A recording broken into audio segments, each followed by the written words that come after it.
Okay, it is 4 o'clock. I want to go ahead and get started and respect everyone's time.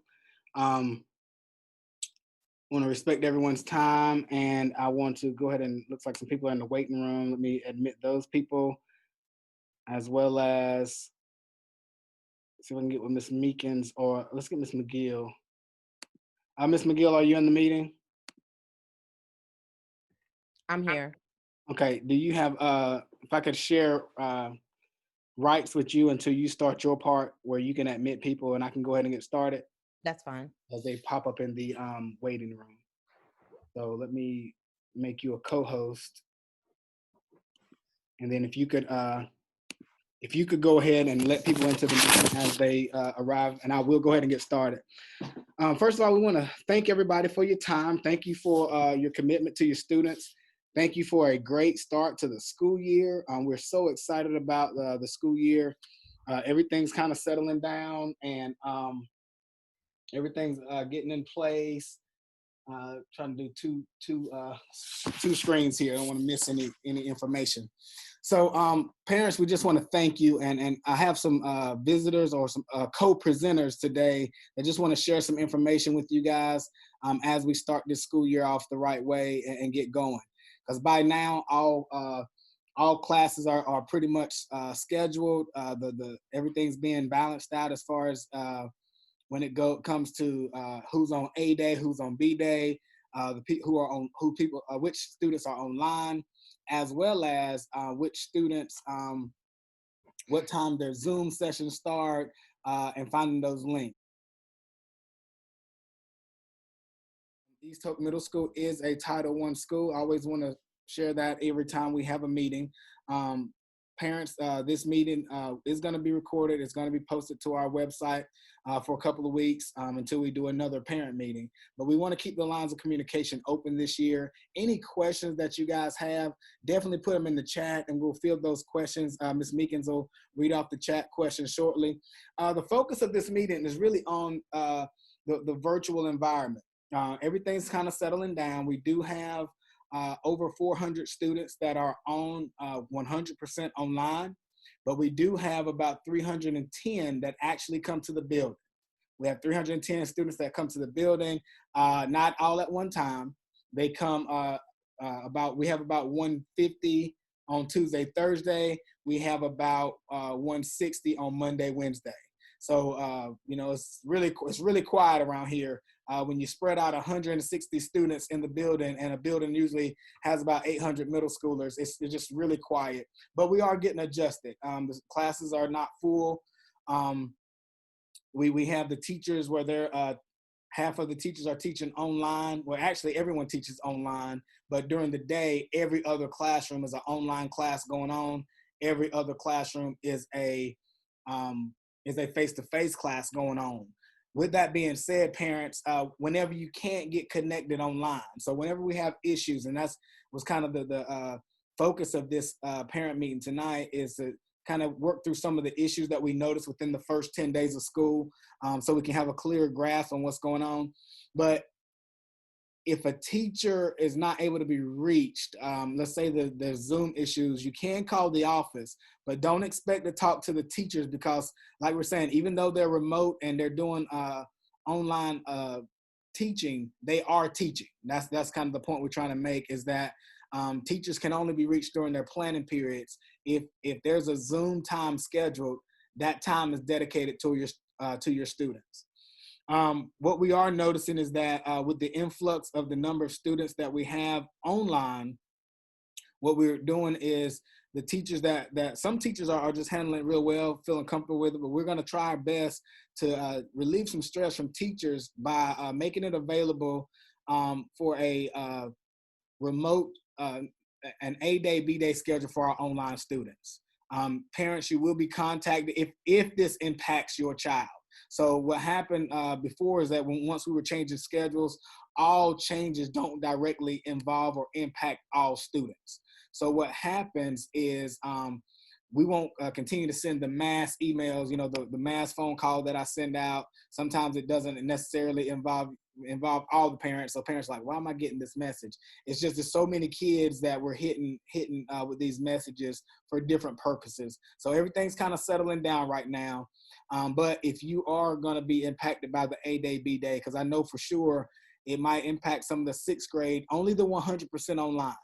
Only the 100% online. Those sixth grade classes are really large, and it's hard for teachers to stare at the screen, teach a lesson, because I'm going to share my screen in just a second to kind of show you what we mean by that. The teacher to teach the lesson, share the screen, and monitor 36 students. You see, all of a sudden students start laughing, teacher's trying to figure out why, so she has to go through a couple of pages to find which kid is doing something silly in the background. So with that being said, to make it more manageable, sometimes we'll adjust. Your teachers will let you know the new arrangements for your child. So some of them are doing really good with it. And some teachers actually worked it out beforehand. So for example, even though we have, let's say, an eighth grade group, there's 25 students in the class, and the teacher noticed that it's too many.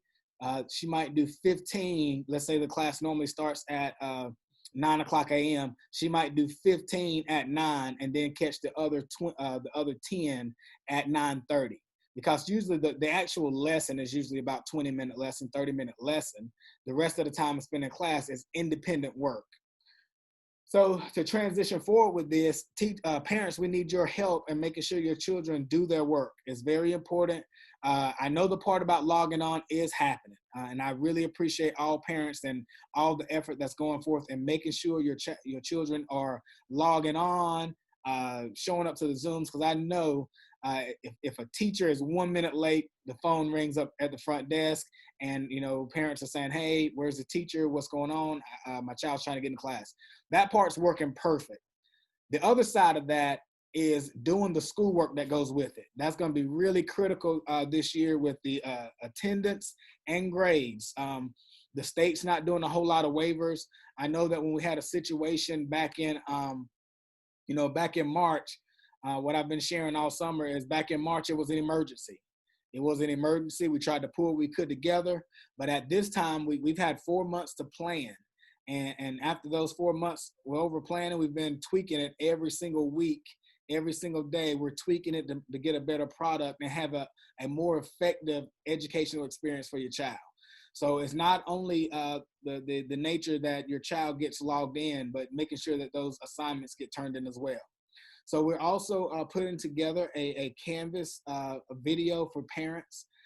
This video for Canvas for parents is so that you can assist your children with how to navigate through the system. Canvas is new for all of us. As you know, we were a Google Classroom school in the past, but now we, on the state level, but a lot of people, we have moved to Canvas because it's connected through PowerSchool. But we're learning it as we go. As far as the Canvas part, we're just trying to implement it effectively with all of our students. So we are going to get these parent videos together so that we can assist parents in how to assist their children.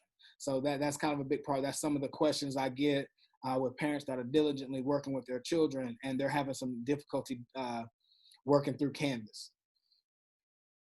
When it comes to the Wi-Fi, something that we discovered, I know that you guys are probably noticing it and why it's crashing a lot, is these Zoom calls, they really pull a lot of bandwidth. We actually have district level meetings at this time. We're all really comfortable and familiar with Zoom at this time, and it's working out. But what we're finding out is it does pull a lot of bandwidth. So if you have multiple children at home, that's when we're getting issues. I do know that, yes, the school did provide hotspots. Those hotspots that we provided were intended for people who have no internet access at all. So I know I've been getting an influx of calls requesting hotspots. If you have no way of obtaining internet, then use us as a resource, and we'll look into seeing what we can do about that. But if you have internet, just go ahead and use your internet. But when it comes to the hotspots, I want to have a little bit of dialogue about the hotspots real quick, because that's kind of the information that we also get questions on. These hotspots are pretty good when it comes to getting connected to the internet. But we have found out is that there's a limit. There's a monthly subscription that our school district's paying us, a monthly subscription on these hotspots, and they're good for about 25 megabytes. And what we found out is that a Zoom session, let's say your child goes to class Monday morning at 9, a 1 hour Zoom session usually takes up about 1.5 megabytes. So with that being said, in about a 2-week span, and that's what we're running into now. We're at the end of we finished our first 10 days of school. We're at about a 2-week mark. Some of these school hotspots we sent out are maxing out on the megabytes allotted for the month. So we are working on that. And some ways that we're finding out how to counteract that is that what teachers are doing is, I know we had a lot of discussion earlier about making sure students have their cameras on, but for attendance purposes, it's good for them to have their cameras on so we can make sure we know who's on camera, who's actually on the computer.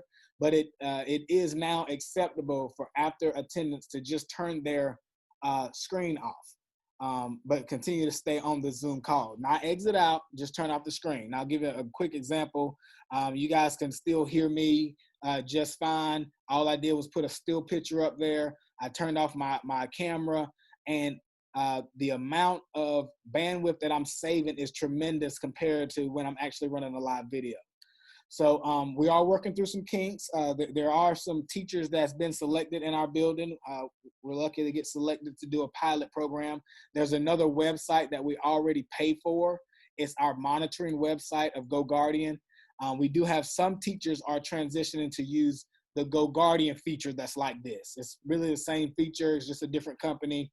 We already pay for it, but from what they're saying is that it uses a lot less bandwidth because we already have security measures. Because, of course, GoGuardian is how we monitor students when they, looking up guns or any type of depression or suicidal comments. That's how we get alerts. So that's a feature that's we're already paying for it. So we're going to check that out and see if that can help us with this issue with the Wi-Fi.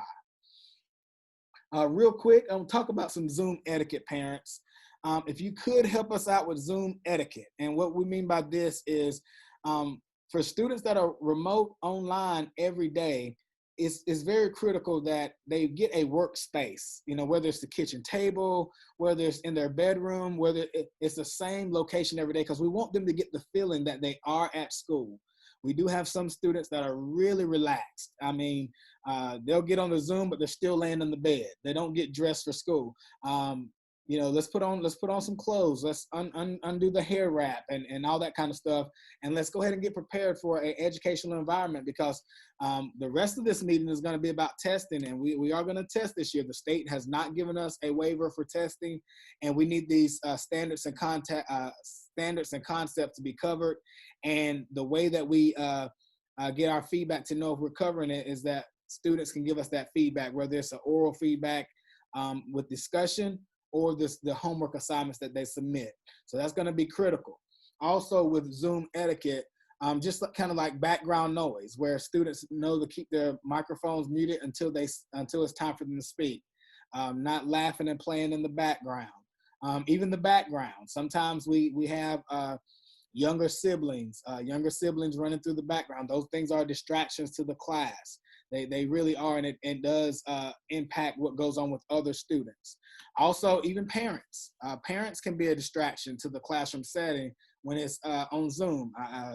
One of the things that kind of gets brought to attention that mom or dad may be still in pajamas, walking by the camera or getting caught on screen. So those are things which one thing that's cutting that camera off is going to help us out with is those distractions like that, because these are middle schoolers. Middle schools are very immature. They're very immature. They can make a joke out of anything. And when it comes to making a joke out of anything, it makes it very difficult for your child. So, that was why we had a difficulty before with getting kids to even turn their cameras on. Some students may feel ashamed of their home, ashamed of their bed, or ashamed of their whatever. Those things do impact middle schoolers. Middle schoolers is tough.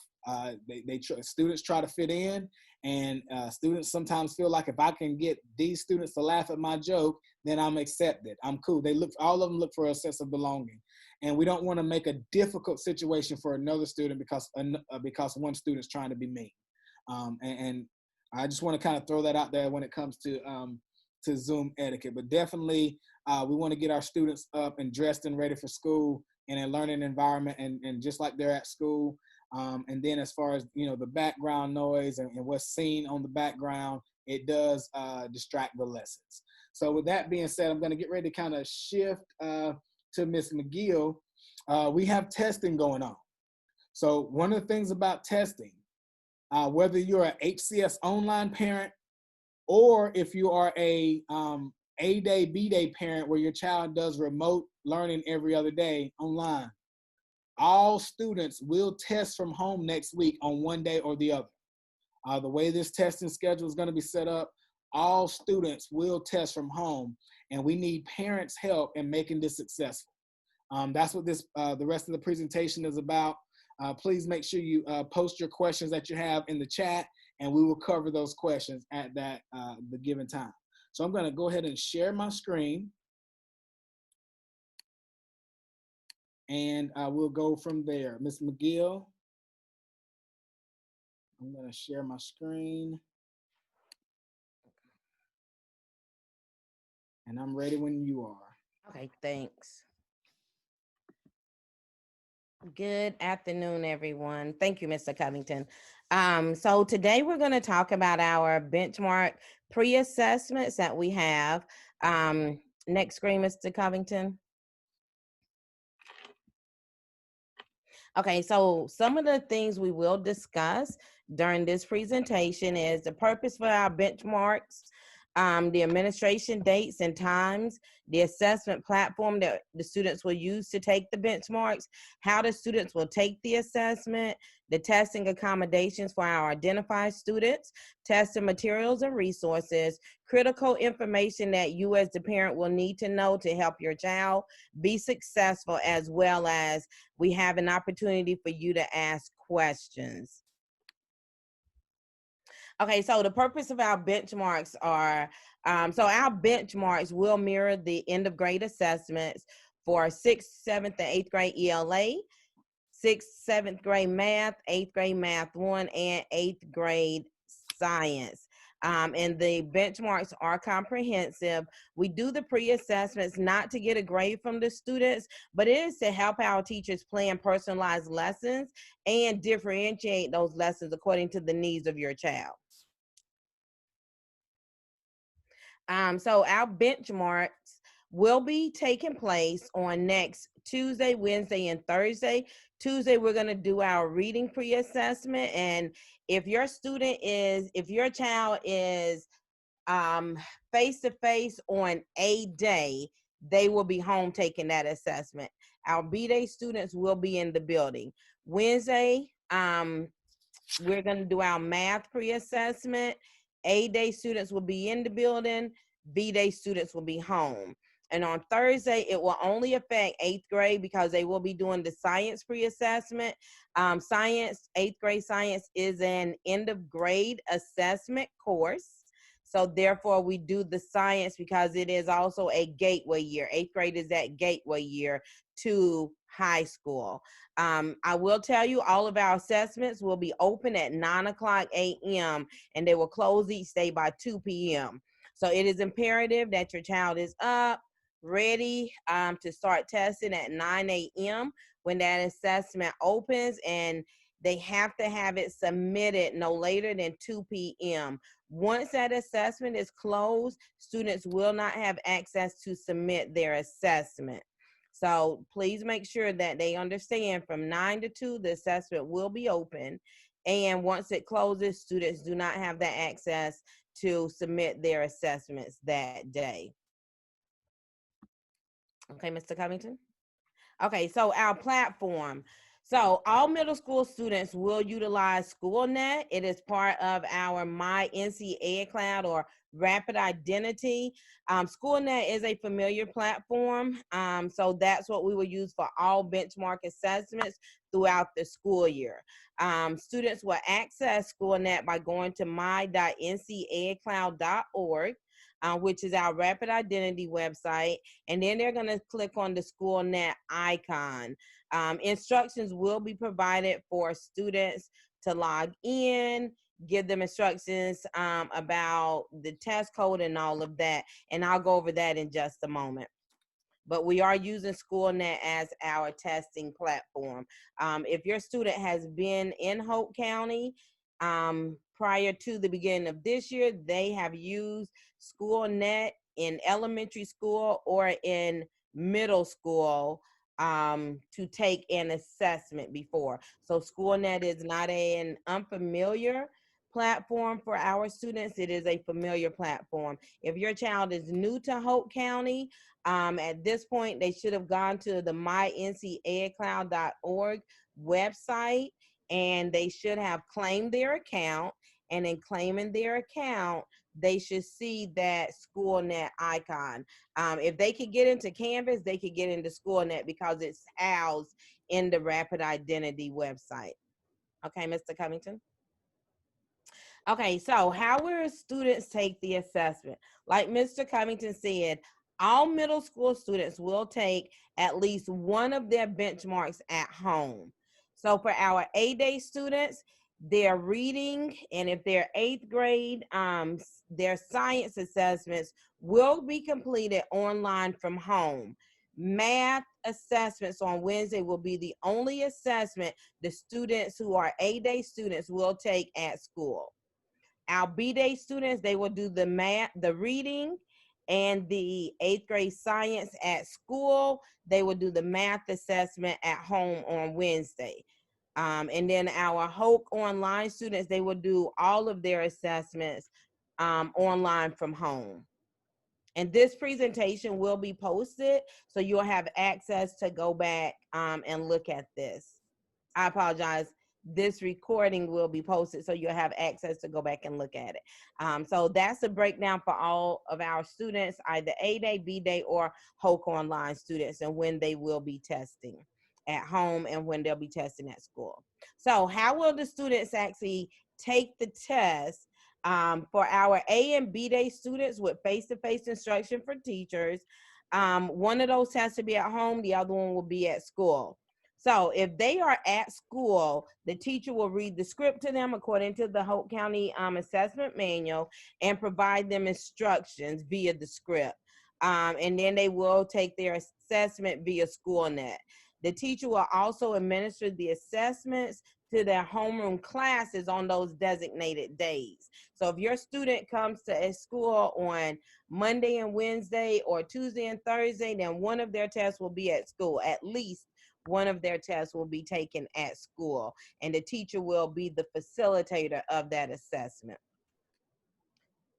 Okay, for our students who are Hope Online or they are off-site A-B-Day students, first of all, they will need to check in with their homeroom teacher between 8:30 and 9 o'clock each morning. All they have to do is pop in. If they are Hope Online student, they will need to pop in to the teacher's Zoom. Hey, Ms. Jones, Mr.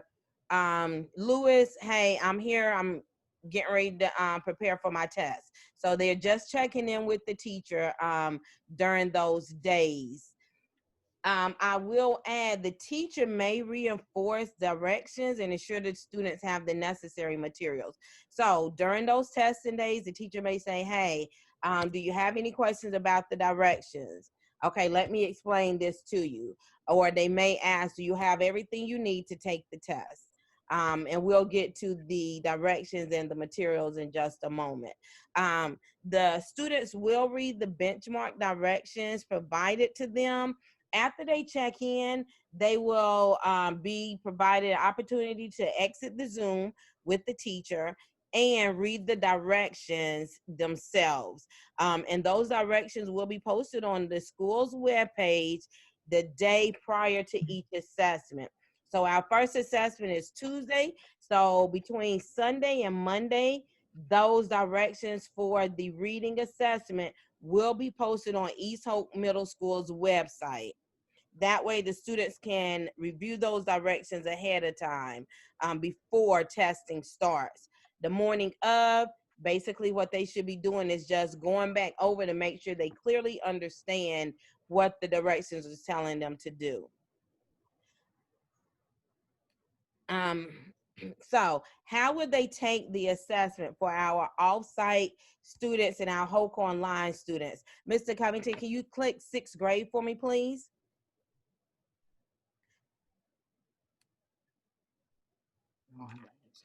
Can you go back? Or Okay. can you let me share my screen, and that way, Okay, let's do that. So yeah, give me permission to share my screen. Okay. We good? Almost. Give me 1 second. Well, you should be able to share it now.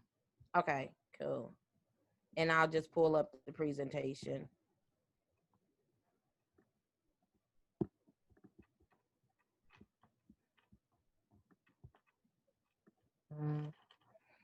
Okay, so here is 6th grade information.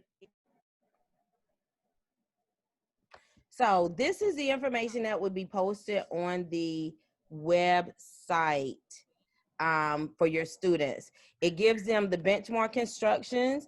It tells them how to access SchoolNet here. So they'll go to My NC Ed Cloud, they'll select SchoolNet and take their test. It will give them the passcode, and then they'll click Take Test Now. Once again, that test is not going to open until 9 a.m.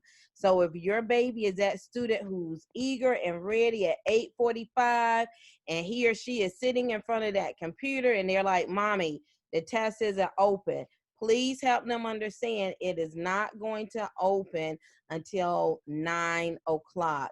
And that is for every middle schooler in the district. All of our tests will open the day of at 9 a.m. So we have a video here that the teachers have been sharing. The teachers started sharing the Test Now video with the students today during instruction. It's a 6-minute video that basically just gives the students some general information on how to take that SchoolNet assessment and the different features they can utilize. And these are the dates for the assessments here.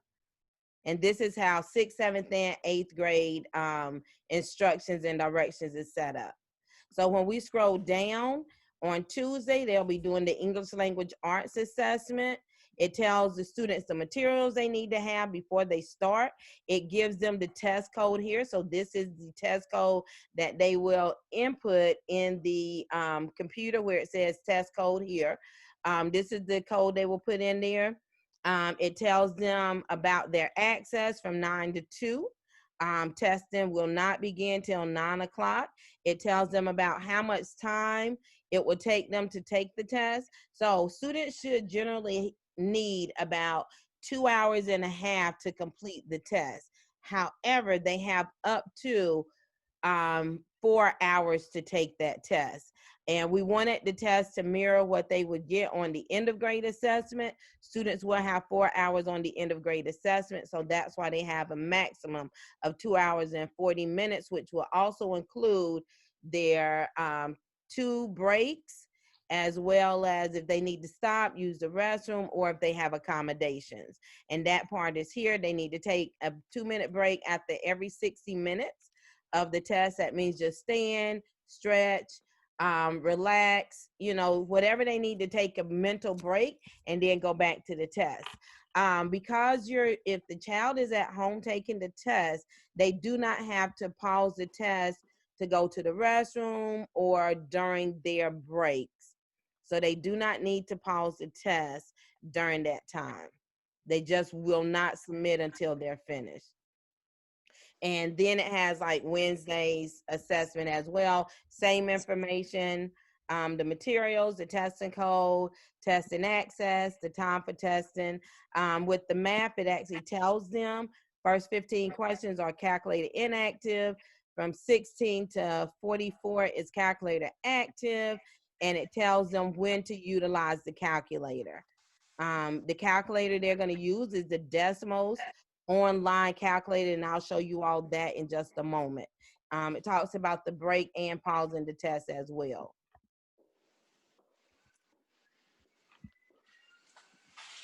And the instructions are the same for each grade level. So for 7th grade, it gives them the exact same information. The only difference is their testing code. Parents, please help your children when they are inputting the code. Please make sure they are on the right assessment, meaning if they're rushing, they got up late, weren't able to like fully get themselves together. We don't want our 6th graders going in clicking on the 7th grade test. So we need to make sure if you can help them, please ensure that they are on the right test for their grade level, because we will post it 6th grade, 7th grade, 8th grade.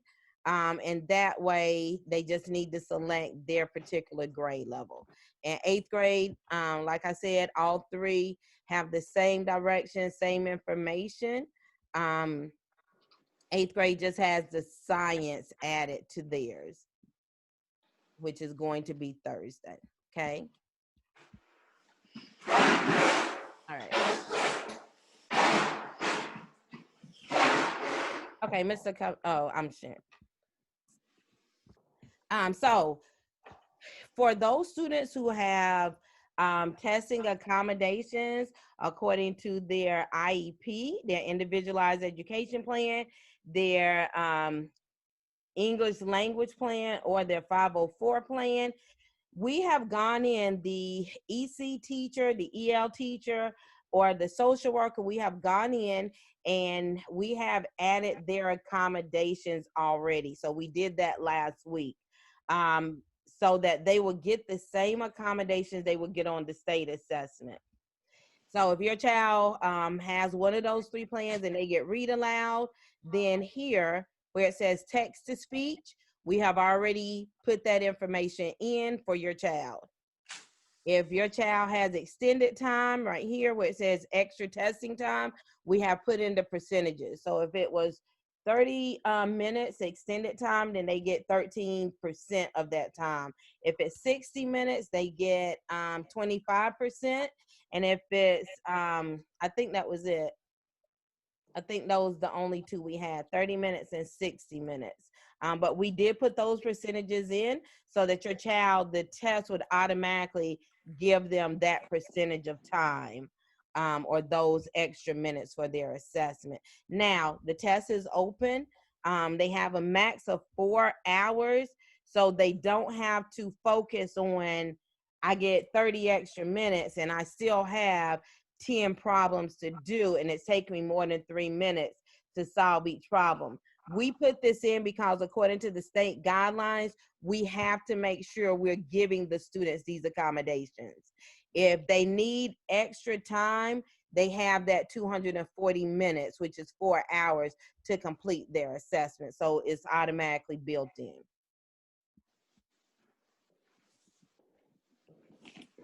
So the testing materials and resources, every student will need a fully charged Chromebook, pencil, scratch paper. For math, they're also going to need graph paper.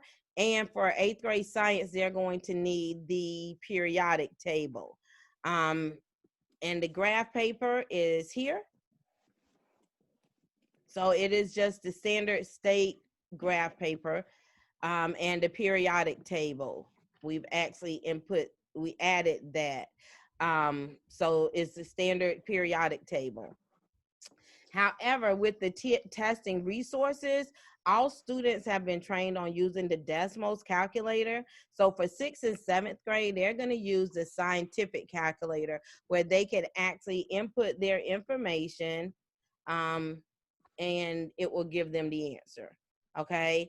Now, once again, the calculators are for the math calculator active part of the assessments only. They should not be using the calculator for the inactive part of the assessment, the math assessments. We also added the virtual graph paper, and this will allow students to draw, or if they need to write something on it, and then they could also erase it. So that's the virtual graph paper that we added for our students who are online and need it. Now, if your child is a Hope Online student, if you need to pick up any of these materials, the materials only for your student, except for a Chromebook, because they should already have their Chromebook.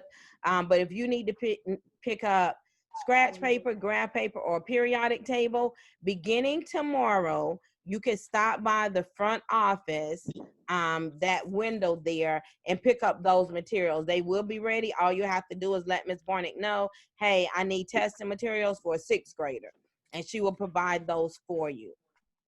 We've already got them ready to go. So beginning tomorrow morning after 10 o'clock, you can pick those materials up. And the reason I say after 10 is because between 8 and 9:30 it's kind of busy at the window. And if I'm just coming to pick up some testing materials, I really don't want to wait while she's assisting 4 other people just to get some paper.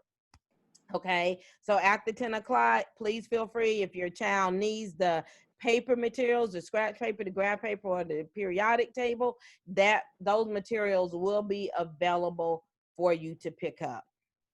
Ms. McGill, quick question. Will Yes. that graph paper be sent home with students, or must they come pick it up? No. So if your child is an A-Day student, before they left campus today, they were provided with 2 sheets of scratch paper, plain white paper. So all A-Day students who were at school today was provided with 2 sheets of scratch paper, because they will test on Tuesday and they will not be back in the building prior to testing. On Monday, we are out of school because of the Labor Day holiday. But on Tuesday, all of our B-Day students will be provided 2 sheets of scratch paper and 2 sheets of graph paper for testing on Wednesday. Okay, so 2 sheets of scratch paper and 2 sheets of graph paper will be provided to every B-Day student who is in the building on Tuesday, because they will be doing the math assessment on Wednesday. Our 8th grade students who are A-Day students, on Wednesday, they will receive 2 sheets of scratch paper and a periodic table that they will bring home for testing on Thursday. Okay, so we're going to make sure that if your child comes in the building, they're going to get what they need before they leave for testing the next day. Now, tomorrow, we will not send our B-Day students home with any materials, because they will be back in the building on Tuesday for testing. Thank you for that question, Ms. Meekins. Okay, so some critical testing information, parents. We want all students to demonstrate testing integrity. So that means when they're taking their benchmarks assessments, for that calculated inactive portion, we ask that they do not use the calculator. The test is just to see where they are, what we need to do as far as lessons and instruction to get them to where they need to be. So if they're using the calculator for the inactive portion, then it invalidates our data. Our data is no longer reliable. So we asked them to demonstrate integrity, not using the calculator for the inactive portion, only using it for the active portion. We ask that they don't contact friends, don't contact family for assistance or getting help with questions or math problems. Okay, because we want to see what they know coming in. That's why we're doing the assessment so early. We also ask that they don't use Google to search answers to the questions or the math problems. Once again, we want them to use their knowledge to answer the questions.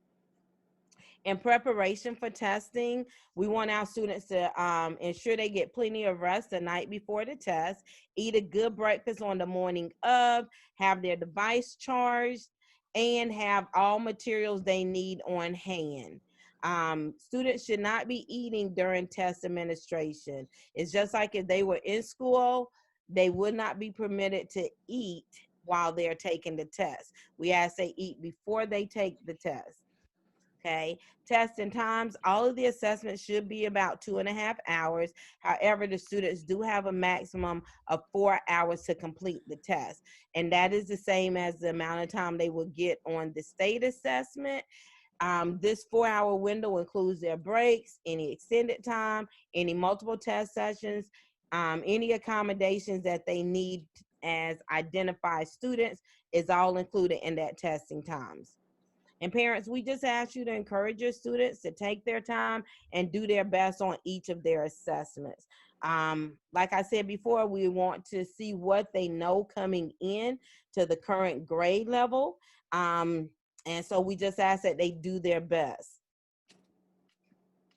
Okay, at this time, that's the end of my presentation. However, if there are any questions, any concerns, or any comments that you would like to share at this time. You have one question. Yes, ma'am. Someone asked, will off-site AB students need to check in between 8:30 and 9 with homeroom teachers the Yes. days of testing? If so, how do they do this? Via Zoom? How do they do this? So yes, they will check in with their homeroom teacher via Zoom. And that's literally a pop in, hey, I'm here for testing, and pop out. They don't have to stay an extended amount of time. It's just letting the teacher know they're there, they're ready for testing, and then just pop out. If they have questions about the directions or anything at that time, the teachers can do that. Do they need to have provide that information. Do they need to have camera on in order to show attendance? Yes, we do ask.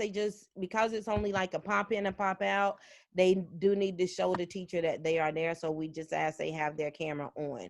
When I say pop in, pop out, it should not be more than 5 minutes, because we still want to give them time to read their directions, get their device set up, make sure they got all of their materials.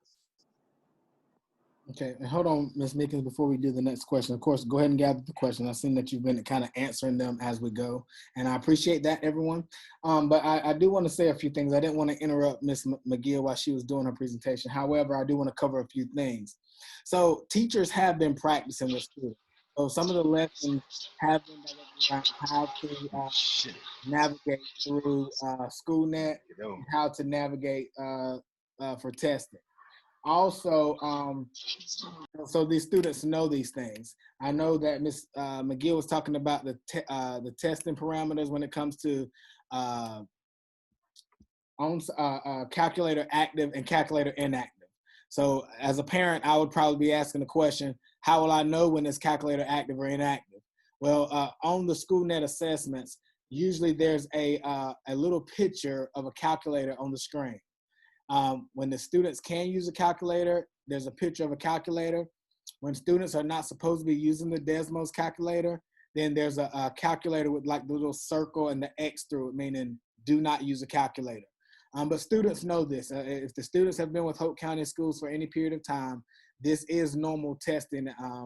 This is normal testing, and that has been things that students have practiced for a while. So the students really know how to navigate it, and to pair with that, teachers have been spending this week showing students how to navigate, because we want the students to do their best so we know how to move forward with preparing our students for the EOG.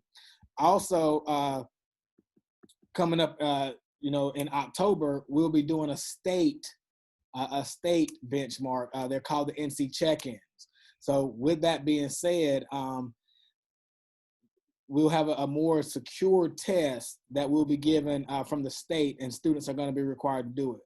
We have a training coming up pretty soon, a meeting, and we don't know if they're going to change how we take the test, meaning that some of the 100% online students may be called in on given days to test, but at this point in time, they're going to be doing it just like they're doing the SchoolNet, meaning testing from home. So parents, please help us with making sure your students log in, do their very best, and we're going to trust that students are using their integrity. We want them to do their very best. And as far as the schedule on those testing days, the only assignment that students will have HCS online and the I guess this would be the A-Day students who are at home remote. The only assignment they will have is to take the benchmark from home. No other teachers will, let's say that we're taking the reading assessment on Tuesday. Students don't have to worry about, do I need to rush my test so I can sign in for science? The science session is not going to go on that day. The math session is not going on that day. Students are not attending the electives that day, because if they were in school, we would lock the whole school down. We would go into testing setting, and students would not move until all students are finished testing. So we're going to treat it just like a general testing day at the school. The same thing is for Wednesday. Wednesday we'll be doing math. That means the only assignments that will be assigned for those days will be to take that math benchmark, and other students, other teachers will not create other assignments for students to go on Zoom to do. They won't have those other Zoom sessions at Zoom times. The only time they're required to go in is they're required to go in that morning to check in, and then they begin to take their test on SchoolNet. And once they take their test via SchoolNet, that is what they have to do for that day. Because testing is a lot for students, and we didn't want them to go into a 2.5-hour test and then come out and try to do other work. We wouldn't do that if they were at school. So for the students who are coming to school, we're going to be in testing setting. They will sit in their rooms. They will take tests, and we won't change classes or do anything until testing is over. So with that being said, parents, please feel free to call us, contact us. If there are no more questions, we thank you for all of your time tonight showing up. This will be posted if you weren't able to get in right away, if you had to wait in that waiting room for a little bit. We are going to post this on our website for this information to be shared. Also, if you have any questions about anything, just give us a call. Okay, with that being said, that'll be the end of our meeting tonight if we don't have any more questions. This will be posted, and you will get the Sunday message, as well as the directions for testing for next week. Thank you all, and have a great day.